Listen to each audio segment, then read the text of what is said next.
So today I want to share something super special with you. My fiance's aunt, Audrey O'Brien, who was also the first and only female clerk of the House of Commons, and by the way, gave me an endorsement on my website. Thank you so much, Audrey. Your support means everything. Recently also sent me this amazing book called A Portrait of Canada's Parliament. And you can imagine running for office is a lot of work and kind of scary. Every now and then, I open up this book and I look at this picture right here, which is the Parliament. It's an example and a reminder of where I want to go, where I want to end up. And today, for today's vlog episode, I thought we could spend a little bit of time talking about how does one become a candidate for a federal election. So first, for a little Canada 101. In Canada, there are 338 ridings, also known as electoral district associations.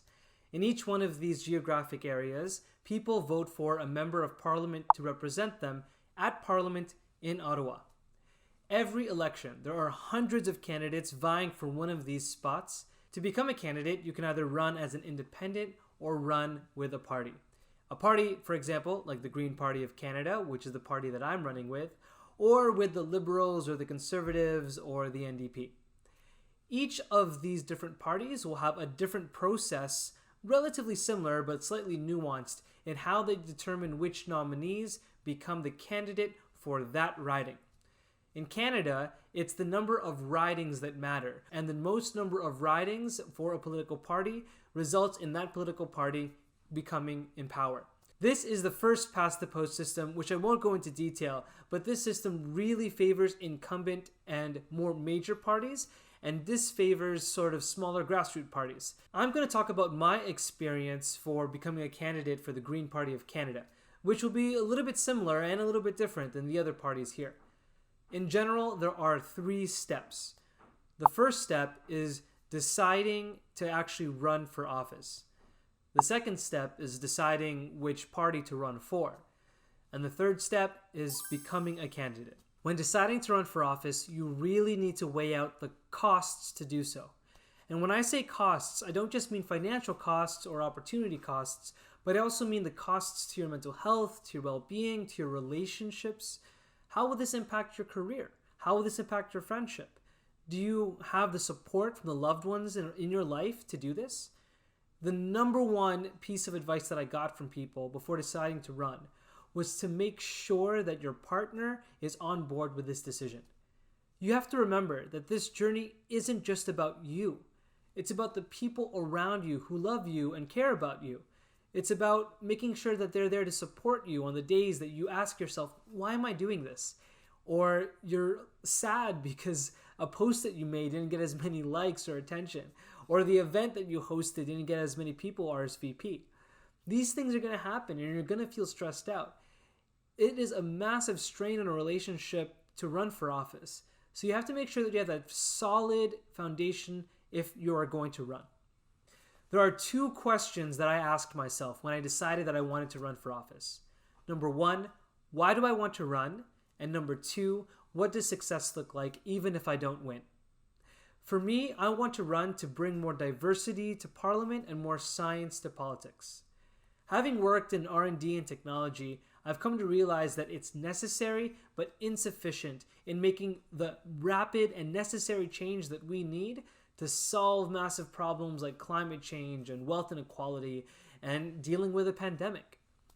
Governments really have a key role to play here, and I feel that I can give so much more to my community by being part of that decision-making table and helping to translate science into action. I also believe strongly that Parliament needs to be more diverse.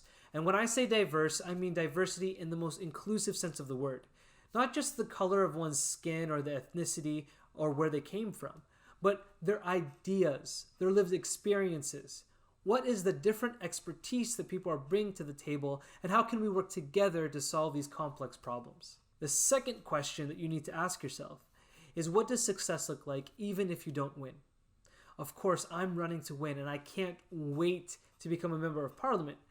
But at the same time, we have to think about all the other things that you want to accomplish on this journey. And for me, I'm very passionate about lowering the barriers of entry, especially for non-traditional candidates. Being Filipino-Canadian immigrant, being a young millennial, being a scientist and a clean tech innovator, these are all things that are not typically seen in politics. And I think that should change. Part of doing this vlog is precisely so that I can help guide people and give them a resource and a behind-the-scenes look into what it's like to run, so that hopefully they can learn from a few of the lessons and mistakes that I make along the way. The next thing that you need to do is determine which party you want to run for.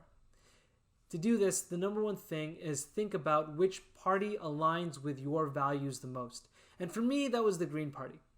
You also can think about other strategic issues. For me, I looked at the Green Party and I thought I could make a much bigger and more rapid impact quicker with the Green Party than, let's say, one of the other more mainstream parties. Plus, I've always enjoyed being an underdog. Additionally, the Green Party doesn't whip votes, meaning that as a member of parliament, I could vote with integrity and I could vote how I feel is best for our community, and I could really listen to the constituents and vote on their behalf, rather than vote on what the party demands. And for me, that was really important. Once you've decided which party you want to run with, you need to reach out to the electoral district association in your riding.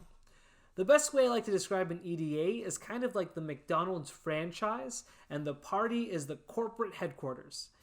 The EDA is usually run by volunteers, normal people like you and me, who are looking for ways to contribute and participate in our democracy and make a real difference. I encourage anyone who is looking to run for office to speak to the people who volunteer and work in these EDAs. And what they're responsible for is fundraising in between elections, recruiting exciting candidates, and really helping to keep that party alive and prepare the party and the volunteers and the candidate for the election to come. Every party will have their own norms or rules with respect to how they run nomination races to become a candidate. Typically, you're not the only person who wants to run for office for that party, and so you're going to need to duke it out with other people. What you need to do is actually get the members of that party in that riding to vote for you. You can do this by reaching out and calling all of the members, and also by signing up new members, whether that's your friends, your families, or the faith organizations and communities that you're associated with that live in the riding. You need to sign up as many members as possible to actually vote for you to be the candidate of that party in that riding. For me, there was no one else who actually sought election, and so I ended up being acclaimed to become the candidate in the riding of Toronto St. Paul's. This can happen, but it's not always common, so you need to be prepared to run a nomination race. And in that situation, it's very similar to actually running in a general election campaign, but just a little bit more localized and a little bit more intimate. So now you've become the candidate. This is where the fun really begins. This is where you start building your team. This is where you start reaching out to volunteers. This is where you start trying to raise funds and purchase t-shirts and signs like the one right behind me and all of that fun stuff. By Election Canada rules, there are a few necessary roles that you need. The financial agent and the candidate and then the auditor. You only need an auditor if you plan to raise more than $10,000 for the campaign, and that really is used to audit your finances after. The financial agent, or the official agent, is the person who is in charge of your bank account. Of course, it makes a lot of sense for bank account and fundraising expenses and purchases to be separate and under the control of an independent person, not the candidate. This ensures that there is a level of separation between money and that the candidate can't just spend things on whatever they want, even if those intents are good. So that basically covers up to this point in my journey where I am. First, you have to decide if you want to run and why. Second, you have to decide which party you want to run for. Third is you have to reach out to the Electoral District Association, get to know that party, get to know the people and volunteers who run that association. And then fifth is you have to actually run for a nomination race to become the candidate for that party for the general election. So that's it. That's how you become a candidate. Easy, right? I know it can be a little bit much, but if you need any help or if you want to talk to me about it, feel free to reach out. I'm more than happy to share my experiences and talk about everything that I've learned along the way because other people did the same for me. You can find me on LinkedIn or at phil.deluna@greenparty.ca or wherever. If you liked this episode, thank you for watching. Consider liking and subscribing, and stay tuned for more great content. Thanks.